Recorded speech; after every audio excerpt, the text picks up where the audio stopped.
যখন এই পৃথিবীতে কোনো মানুষের অস্তিত্বই ছিল না, তখন একদিন আল্লাহ রব্বুল আলামিন সমস্ত ফেরেশতাদের আরশে আজিমের নিকটে সমবেত হবার নির্দেশ দিলেন।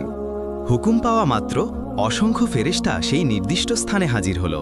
তখন আল্লাহ তাআলা তাদের উদ্দেশ্যে বললেন, আমি পৃথিবীতে আমার একজন প্রতিনিধি প্রেরণ করতে চাই।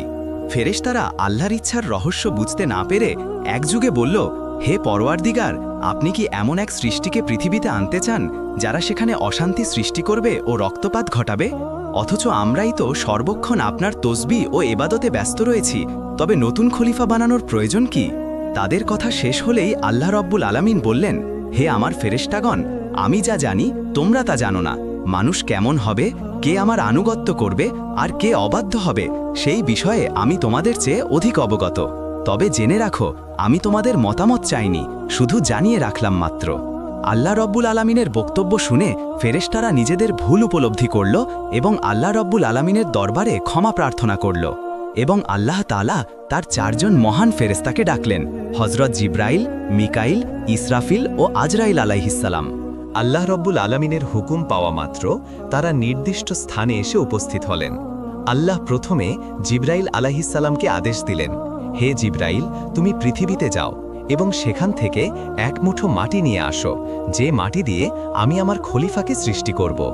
হযরত জিবরাইল আলাইহিসসালাম পৃথিবীতে এসে জমিন থেকে মাটি নিতে যাবে, ঠিক তখনই মাটি আর্তনাদ করে বলল, হে জিবরাইল, তুমি আমাকে কোথায় নিয়ে যাচ্ছ? তিনি বললেন, আমি তোমাকে আল্লাহর কাছে নিয়ে যাচ্ছি। আল্লাহ রব্বুল আলামিন মাটি দিয়ে এমন একটি মাখলুক সৃষ্টি করবেন যারা এই পৃথিবীতে আল্লাহর প্রতিনিধি হবে। কিন্তু মাটি তখন কাঁদতে কাঁদতে বলল, ভাই জিবরাইল, তুমি আমাকে নিও না, আমাকে রেখে দাও, কারণ আমাকে দিয়ে আল্লাহ তাআলা যাদের সৃষ্টি করবেন তারা আল্লাহ তাআলার নাফরমানিতে লিপ্ত হবে, যার কারণে আল্লাহ রব্বুল আলামিন তাদেরকে শাস্তি ভোগ করাবেন। অথচ আমি যদি তাদের শরীরে থাকি তাহলে সেই আযাব আমাকেই ভোগ করতে হবে। অথচ আল্লাহ রব্বুল আলামিনের আযাব ভোগ করার মতো শক্তি এবং সাহস কোনোটাই আমার মধ্যে নেই। অতএব তুমি এই বিষয়ে আল্লাহ তাআলার কাছে আমার পক্ষ থেকে ক্ষমা প্রার্থনা করবে।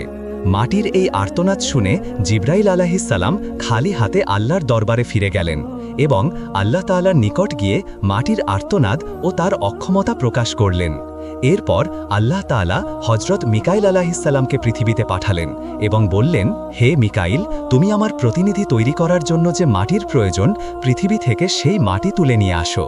হযরত মিকাইল আলাইহিসসালাম পৃথিবীতে আসার পর মাটির আর্তনাদ ও কাকুতি মিনতির কারণে তিনিও খালি হাতে আল্লাহ তাআলার দরবারে ফিরে আসেন। এভাবে হযরত ইসরাফিল আলাইহিসসালামও তিনিও ফেরত আসলেন। এভাবে তিনজন ফেরেশতা খালি হাতে ফেরত আসলেন। অবশেষে আল্লাহ রব্বুল আলামিন হযরত আজরাইলকে পৃথিবীতে পাঠালেন। হযরত আজরাইল আলাইহিসসালাম পৃথিবীতে আসার পর মাটি যখন হযরত আজরাইল আলাইহিসসালামকে কাকুতি মিনতি করে বলতে শুরু করল, তার কথার জবাবে হযরত আজরাইল আলাইহিসসালাম বললেন, হে মাটি, আমি তোমার কথায় কখনো ফেরত যাব না, কারণ আল্লাহ আমাকে হুকুম করেছেন আর আমি আল্লাহ তাআলার আদেশ অবশ্যই পালন করব। এই কথা বলে তিনি পৃথিবী থেকে মাটি উত্তোলন করলেন এবং আল্লাহ তাআলার দরবারে ফিরে গেলেন। আল্লাহ তাকে সন্তুষ্ট করে বললেন, হে আজরাইল, তুমি যেহেতু আমার হুকুম পালন করেছ, তাই আমি তোমাকে একটি বিশেষ দায়িত্ব দিচ্ছি, মানবজাতির রূহ কবজ করার দায়িত্ব। আজরাইল আলাইহিসসালাম বললেন, হে আল্লাহ, আমি যদি মানুষের জান কবজ করি তাহলে তার পরিবারের লোক আমাকে দোষারোপ করবে। আল্লাহ তরে বললেন, তুমি চিন্তা করো না, আমি প্রতিটি মৃত্যুর জন্য আলাদা কারণ সৃষ্টি করব। কেউ অসুস্থতায় মরবে, কেউ দুর্ঘটনায়, কেউ বার্ধক্যের ফলে মারা যাবে। মানুষ তোমাকে দোষ দেবে না। তখন হযরত আজরাইল আলাইহিসসালাম আল্লাহ তাআলার কথায় আশ্বস্ত হলেন। এরপর ফেরেশতারা আল্লাহ তাআলার নির্দেশে মক্কার নিকটবর্তী এক পাহাড়ের উপরে মাটি রেখে দিলেন। সেই মাটির অংশ বৃষ্টিতে ভিজল এবং রোদে শুকালো। এভাবে কয়েক বছর অতিবাহিত হওয়ার পর আল্লাহ তাআলার কুদরতি কারিশমায় হযরত আদম আলাইহিসসালামের দেহের আকৃতি গঠিত হল। তখন আল্লাহ তাআলা হযরত আদম আলাইহিসসালামের দেহটিকে বেহেশতে নিয়ে যাওয়ার জন্য ফেরেশতাদের আদেশ করলেন। হুকুম পাওয়া মাত্রই ফেরেশতারা ওই দেহটিকে বেহেশতের দিকে নিয়ে চললেন। অতঃপর বেহেশতে পৌঁছার পর সেই দেহটিকে দীর্ঘদিন আত্মাবিহীন অবস্থায় বেহেশতে রেখে দিলেন। এদিকে দলে দলে ফেরেশতা এসে মূর্তিরূপী হযরত আদম আলাইহিসসালামের নিথর দেহকে মাঝে মাঝে এসে দেখে যেত এবং আল্লাহ তাআলার দরবারে শুকরিয়া আদায় করত এবং খুশি প্রকাশ করত এবং বলাবলি করত, এটাই সেই দেহ, এই হবে আল্লাহ তাআলার পক্ষ থেকে খলিফা। পৃথিবীতে তিনি আল্লাহর হুকুমকে বাস্তবায়ন করবেন। ফেরেশতাদের এই সব কথা শুনে ফেরেশতাদের সর্দার আজাজিল, যিনি তখনও শয়তান হয়নি, সব সময় বিদ্রুপের হাসি হাসত এবং এই মৃতদেহটিকে নিয়ে সে সব সময় ঠাট্টা বিদ্রুপ করত। সে যেহেতু ফেরেশতাদের সর্দার ছিলেন, এজন্য অন্য ফেরেশতারা তাকে কিছু বলার সাহস পেত না। এরপর আল্লাহ রব্বুল আলামিন ফেরেশতাদের মধ্যে থেকে হযরত জিব্রাইল, মিকাইল, ইসরাফিল ও আজরাইল আলাইহিস সালামকে আদেশ করলেন, হে আমার ফেরেশতারা, তোমরা আরশে আজিমে যাও এবং সেখান থেকে আদম আলাইহিস সালামের রূহটা এনে তার শরীরের মধ্যে পতিত করে দাও।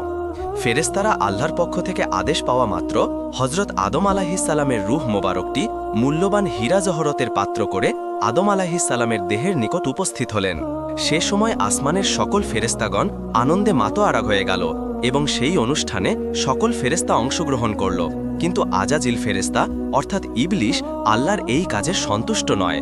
এরপর আল্লাহ তাআলা হযরত আদম আলাইহিস সালামের রূহকে তার শরীরে প্রবিষ্ট হতে বললেন এবং উক্ত রূহকে হযরত আদম আলাইহিস সালামের দেহে পতিত করে দেওয়া হলো। যখন হযরত আদম আলাইহিস সালামের রূহ পতিত হলো, তখন সাথে সাথে হযরত আদম আলাইহিস সালাম তার দেহের সকল অঙ্গে কার্যকারিতা পরিপূর্ণভাবে লাভ করতে লাগলেন এবং তিনি আস্তে আস্তে উঠে বসলেন। বসার সাথে সাথে হযরত আদম আলাইহিস সালাম একটি হাতছি দিলেন এবং নিচ থেকে পাঠ করলেন, আলহামদুলিল্লাহ। আল্লাহ রব্বুল আলামিন অত্যন্ত খুশি হলেন। অতঃপর হযরত আদম আলাইহিস সালাম নিজ অস্তিত্ব লাভের শুকরিয়া হিসাবে 2 রাকাত নামাজ আদায় করলেন। হযরত আদম আলাইহিস সালামের নামাজ শেষ হবার পরে তার জন্য সেখানে মণি, মুক্তা, স্বর্ণরূপা ধারা আবৃত অতি সুন্দর একখানা সিংহাসন আনারণ করা হলো। আল্লাহ তাআলার আদেশে হযরত আদম আলাইহিস সালাম সেই সিংহাসনে উপবেশন করলেন। এরপর আল্লাহ রব্বুল আলামিন সকল ফেরেশতাদেরকে লক্ষ্য করে বললেন, হে ফেরেশতারা, তোমরা হযরত আদম আলাইহিস সালামকে সম্মান প্রদর্শনের জন্য সেজদা করো। আল্লাহর হুকুমে সাথে সাথে কোটি কোটি ফেরেশতারা হযরত আদমকে সেজদা করলেন। সেজদা থেকে মাথা তুলে সকল ফেরেশতা লক্ষ্য করে দেখল, শুধুমাত্র আজাজিল ব্যতীত সকল ফেরেশতারাই আদমকে সেজদা করেছে, আর আজাজিল উক্ত মজলিসের একপাশে দাঁড়িয়ে রয়েছে। অতঃপর সকল ফেরেশতারা পুনরায় আবার সেজদাতে পতিত হল। তাফসিরের কিতাবের মধ্যে লেখা আছে, তারা দ্বিতীয়বার সেজদা দিয়েছিল আল্লাহ তাআলার শুকরিয়া আদায় করার জন্য, আর প্রথমবার সেজদা দিয়েছিল আল্লাহর হুকুম পালন করার জন্য। অতঃপর আল্লাহ তাআলা আজাজিলকে লক্ষ্য করে বললেন, আজাজিল, তুমি কি করে আমার হুকুমকে অমান্য করলে? তখন আজাজিল বলল, আপনি আদমকে সৃষ্টি করেছেন সাধারণ মাটি দ্বারা, আর আমাকে সৃষ্টি করেছেন আগুন দ্বারা। আগুনের স্বভাব সে সবসময় ওপরের দিকে থাকে, আর মাটির স্বভাব সে সবসময় নিচের দিকে থাকে। যদি প্রয়োজন হয় সে আমাকে সেজদা করবে, কারণ আমি আগুনের তৈরি। আমি কেন মাটির তৈরি আদমকে সেজদা করতে যাব? সে যখন এভাবে আল্লাহ তাআলাকে যুক্তি দেখালো, তখন আল্লাহ তাআলা রাগান্বিত হয়ে তাকে লক্ষ্য করে বললেন, হে নাফরমান, তুই এখান থেকে বের হয়ে যা। তুই আমার আদেশ অমান্য করার কারণে আজ থেকে চির অভিশপ্ত হয়ে গেলি। আল্লাহ তাআলার এই হুকুম, এর সাথে সাথে আজাজিল ফেরেশতা ইবলিস শয়তানে পরিণত হয়ে গেল। আল্লাহ তাআলা যখন তাকে অভিশপ্ত করলেন এবং জান্নাত থেকে বিতাড়িত করলেন, তখন শয়তান বলে উঠল, হে মেহেরবান খোদা, আমি 6 লক্ষ বছর যাবৎ আপনার ইবাদত বন্দেগী করেছি এবং ফেরেশতাগণকে বিভিন্ন প্রশিক্ষণ দিয়েছি। অতএব আমার সমস্ত ইবাদত এবং সমস্ত খেদমতের ওসিলায় আমি আপনার নিকট কয়েকটি জিনিস চাচ্ছি। মেহেরবানি করে আপনি আমাকে তা প্রদান করবেন। আল্লাহ রব্বুল আলামিন তাকে বললেন, তুমি আমার নিকট কি চাও বলো। তখন শয়তান বলল, হে মেহেরবান খোদা, আপনি অন্তত আমাকে কেয়ামত পর্যন্ত হায়াত প্রদান করুন। আল্লাহ তাআলা বললেন, আমি তোমাকে কেয়ামত পর্যন্ত হায়াত দিয়ে দিলাম। তখন ইবলিশ আবার আল্লাহ তাআলাকে লক্ষ্য করে বলল, হে মালিক, আজ যে বনি আদমের কারণে আমি জান্নাত থেকে বিতাড়িত হলাম, সেই বনি আদমের শিরায় শিরায় প্রবেশ করে তাদেরকে ওয়াসওয়াসা দেওয়ার মতো ক্ষমতা আমাকে প্রদান করুন। আল্লাহ তাআলা বললেন, তোমাকে তাও প্রদান করা হলো।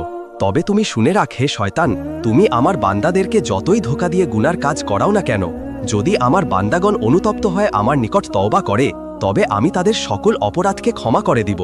এর পাশাপাশি যারা আমার প্রকৃত বান্দা, সেই সমস্ত বান্দাদের ক্ষতি তুমি কখনোই করতে পারবে না। আল্লাহ রব্বুল আলামিনের সাথে সকল কথাবার্তা শেষ হওয়ার পর শয়তানকে জান্নাত থেকে বিতাড়িত করে দেওয়া হলো। অতঃপর হযরত আদম আলাইহিস সালামের সিংহাসনখানি আল্লাহ তাআলার আদেশক্রমে জান্নাতুল ফেরদৌসে নিয়ে যাওয়া হলো। সেখানে হজরত আদম আলাইহিসসালামকে পরিপূর্ণ মাত্রায় স্বাধীনভাবে চলাফেরা করা এবং সকল নাজ নেয়ামত উপভোগ করার অধিকার দেওয়া হলো। কিন্তু হজরত আদম আলাইহিসসালামের মন কোনো দিকে আকৃষ্ট হল না, শুধুমাত্র ইবাদত বন্দেগী এবং নীরবে বসে বসে তিনি দিন পার করতেন। কিন্তু প্রাণী জগতের চিরাচরিত স্বভাব থেকে তিনি মুক্ত থাকতে পারলেন না। তিনি বেহেস্তের অসীম নিয়ামতের মধ্যে থেকেও সঙ্গে সাথীর অভাব বোধ করতে লাগলেন। তিনি আনন্দেহীনভাবে জীবনযাপন করতে লাগলেন। এদিকে আল্লাহ তাআলা এই বিষয়ে অবগত হয়ে হাজার জিব্রাইল আলাইহিসসালামকে হজরত আদম আলাইহিসসালামের নিকটে পাঠালেন এবং হজরত আদম আলাইহিসসালামের নিকটে গিয়ে তাকে লক্ষ্য করলে বললেন, ভাই আদম, বেহেস্তে আপনার কেমন লাগছে? উত্তরে হজরত আদম আলাইহিসসালাম বললেন, ভাই জিব্রাইল, সবই ভালো লাগে, চতুর্দিকে তৃপ্তিকর পরিবেশ, এই সব কিছুরই প্রশংসার যোগ্য। তবু প্রাণে যেন কিসের এক অভাব অনুভব করছি, যা আমি আপনাকে বুঝিয়ে বলতে পারছি না। আপনি আল্লাহর নিকট জেনে নেবেন এমন কিসের জন্য আমি অনুভব করছি। হজরত জিব্রাইল আলাইহিসসালাম বললেন, হ্যাঁ, আমি আপনার এই অভাবের খবর জানি। আল্লাহ তাআলা আমাকে আপনার এই অভাব পূরণ করার জন্যই পাঠিয়েছেন। আপনি চিন্তা করবেন না, অতি অল্প সময়ের মধ্যেই আমি আপনার সেই অভাব এবং আপনার মন কিভাবে ভালো হয় তার সমস্ত ব্যবস্থা আল্লাহর পক্ষ থেকে করে দেব।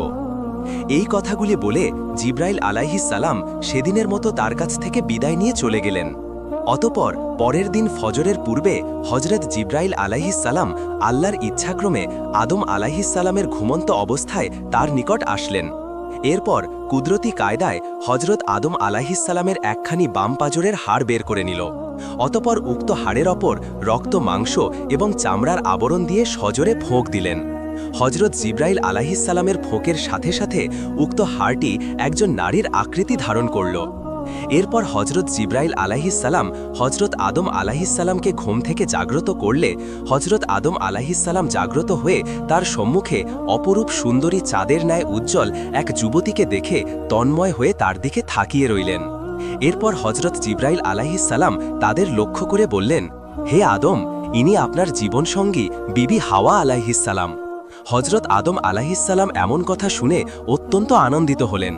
তার প্রাণের মধ্যে যে অস্তিত্ব ছিল নিমিষের মধ্যেই তা দ্রবীভূত হয়ে গেল। হৃদয়ের মাঝে তার আনন্দ ছড়িয়ে পড়তে লাগল।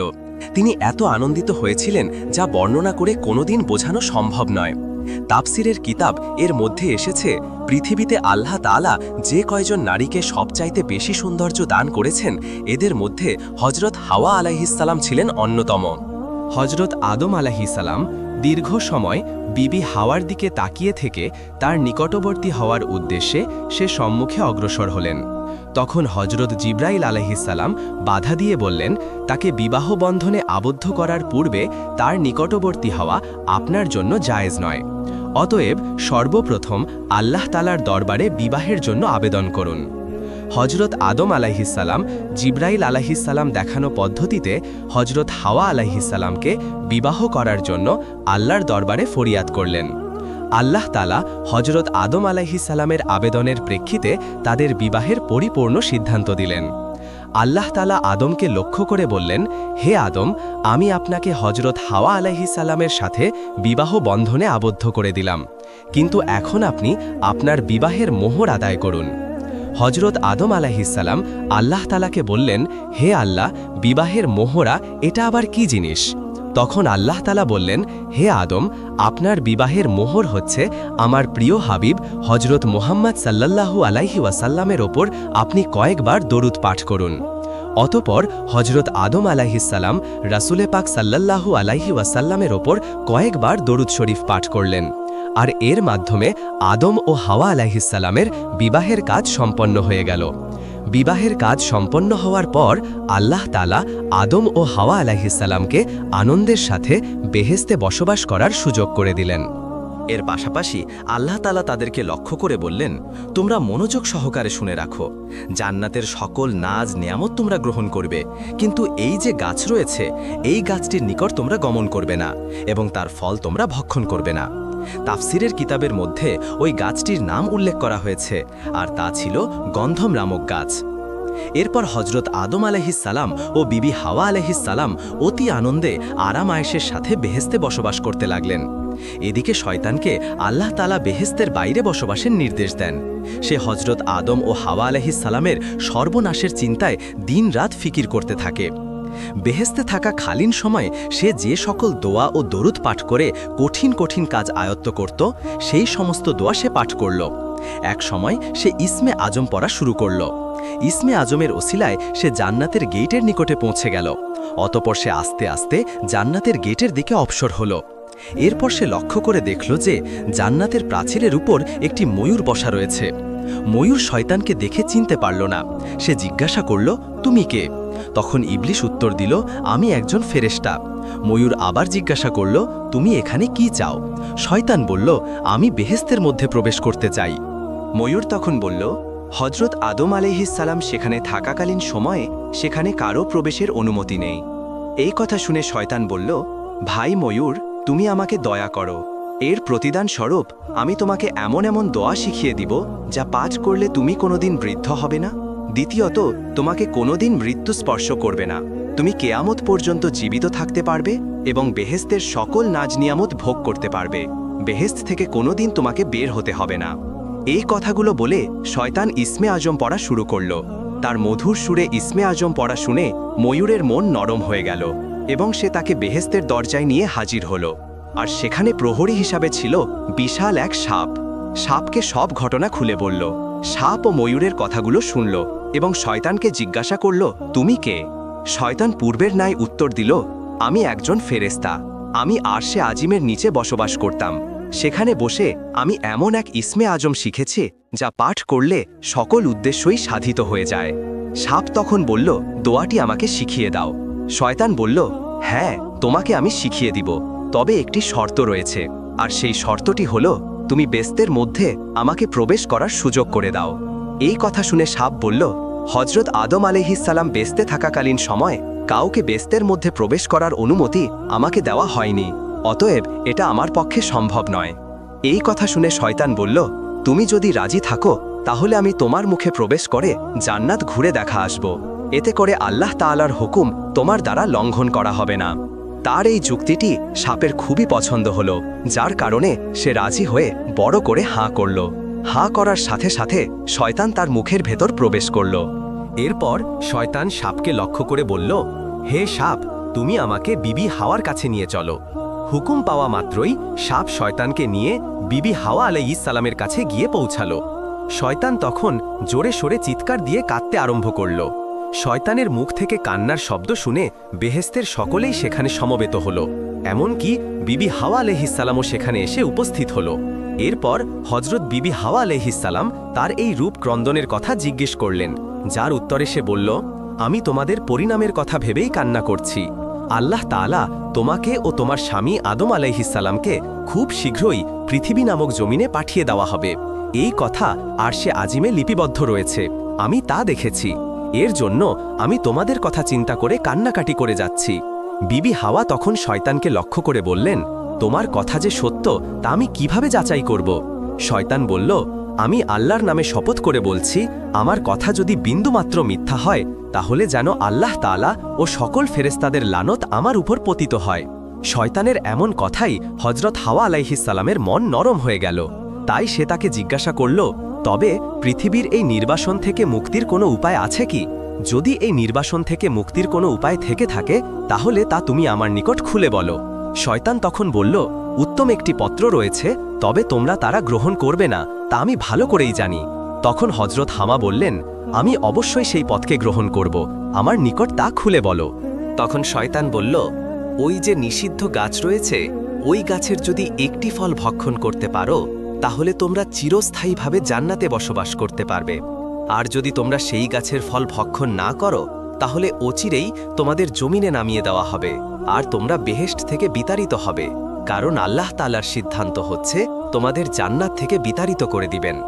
শয়তানের যুক্তিপূর্ণ বক্তব্যে হজরত হাওয়া আলাইহিসসালামের মন নরম হয়ে গেল, যার কারণে তিনি আস্তে আস্তে গন্ধম নামক গাছের নিকটে উপস্থিত হলেন। সেখানে উপস্থিত হয়ে গাছ থেকে একটি ফল ছিঁড়ে অর্ধেক ফল সে ভক্ষণ করলেন বাকি অর্ধেক হজরত আদম আলাইহিসসালামের জন্য নিয়ে আসলেন। এরপর হজরত আদম আলাইহিসসালামকে বুঝিয়ে শুনিয়ে বাকি অর্ধেক ফল খাওয়ালেন। হজরত আদম আলাইহিসসালাম ও হাওয়া আলাইহিসসালাম গন্ধম নামক ফল ভক্ষণ করার সাথে সাথে তাদের দেহ থেকে জান্নাতের সকল পোশাকগুলো খুলে পড়ে গেল এবং তাদের শরীর থেকে যে মেশুকে সুঘ্রাণ বের হতো সেই সমস্ত ঘ্রাণ বের হওয়া বন্ধ হয়ে গেল। এইরূপ অবস্থা দেখে হজরত আদম ও হাওয়া নিজেদের ভুল বুঝতে পারলেন এবং অনুতপ্ত হতে লাগলেন। তাদের এই কাজকর্মের কারণে আল্লাহ তাআলা রাগান্বিত হলেন, যার কারণে তিনি ফেরেশতাদেরকে আদেশ করলেন, হে ফেরেশতাগণ, আদম ও হাওয়াকে জান্নাত থেকে বের করে জমিনে নামিয়ে দাও। আল্লাহ তাআলার হুকুম পাওয়া মাত্রই হজরত জিব্রাইল আলাইহিসসালাম এবং অন্যান্য ফেরেশতাগণ হজরত আদম আলাইহিসসালাম ও হাওয়া আলাইহিসসালামকে জান্নাত থেকে জমিনে নামিয়ে দিলেন। প্রিয় দর্শক, কেমন লাগলো আজকের ভিডিওটি? যদি ভালো লাগে তাহলে চ্যানেলটি সাবস্ক্রাইব করে রাখুন, আর এই ভিডিওর দ্বিতীয় পর্ব দেখতে চাইলে অবশ্যই কমেন্টে বলুন।